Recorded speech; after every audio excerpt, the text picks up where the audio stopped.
আসসালামু আলাইকুম এভরিওয়ান। আজকের পর্বে আরও একটা নতুন রেসিপি নিয়ে আপনাদের সামনে হাজির হলাম।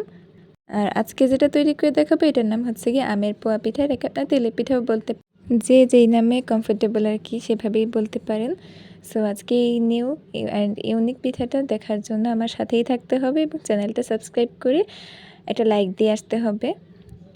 সো ফার্স্টেই আমি একটা মিক্সিং বলে একটা ডিম ফেটে নিয়েছি। এরপর আমি এখানে 1 চিমটি লবণ দিয়ে দিলাম। তারপরে প্রায় 1 কাপের মতো চিনি দিয়ে দিলাম। চিনির পরিমাণটা কিন্তু আপনারা যে যতটুকু চিনি খেতে পছন্দ করেন অতটুকু পরিমাণই দিতে হবে। আর এখানে আমি 1/2 কাপের মতো সুজি দিয়েছি। মানে এই পিঠাটা মূলত সুজি দিয়েই তৈরি হবে আর আমের এই ব্যাটারটা দিয়ে। সো তারপরে আমি এখানে 2 কাপ পরিমাণ ময়দা দিয়েছি এবং আমি ব্লেন্ড করে নিয়েছি। মানে পাকা আম আমি ব্লেন্ড করে নিয়েছি। আপনারা এই চিনির পরিমাণটা দিবেন কিন্তু আমে যতটুকু মিষ্টি আছে অতটুকু পরিমাণ বুঝে কিন্তু আপনারা দিবেন।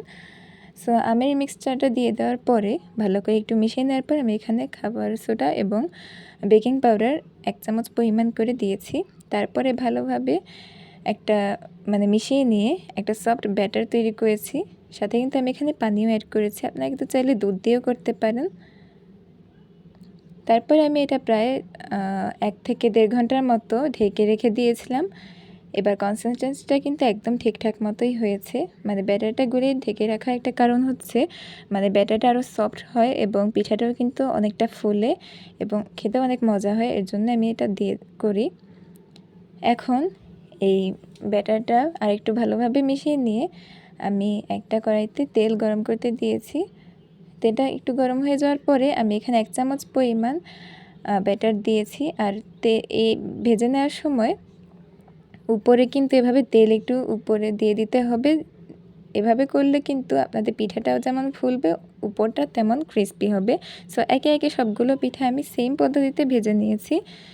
আর আজকের এই সুজি এবং আমের মিশ্রণে একটা মজাদার পোয়া পিঠা তৈরি করলাম। আপনাদের কাছে কেমন লেগেছে অবশ্যই কিন্তু কমেন্টে জানাবেন। যারা নতুন এসেছেন তারা অবশ্যই চ্যানেলটি সাবস্ক্রাইব করে আমার পাশে থাকবেন। এরকম আরও সুন্দর এবং নতুন নতুন পিঠার রেসিপি কিন্তু আমার চ্যানেলে আগে থেকেই দেয়া আছে, আপনারা কিন্তু চাইলে দেখে আসতে পারেন।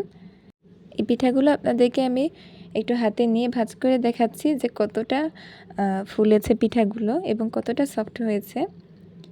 আর একটা ছিঁড়ে দেখালাম আপনাদেরকে ভেতরটা কতটা জালিদার হয়েছে। এই পিঠাটা কিন্তু খেতে অসম্ভব মজাদার হয়ে থাকে। আপনারা যদি একবার এটা বাসায় তৈরি করেন তাহলে এর স্বাদটা বুঝতে পারবেন। সো আজকে এই পর্যন্তই ছিল। আগামী পর্বে আরও একটা নতুন রেসিপি নিয়ে হাজির হব। ততক্ষণ পর্যন্ত সবাই ভালো থাকবেন, সুস্থ থাকবেন। আল্লাহ হাফেজ।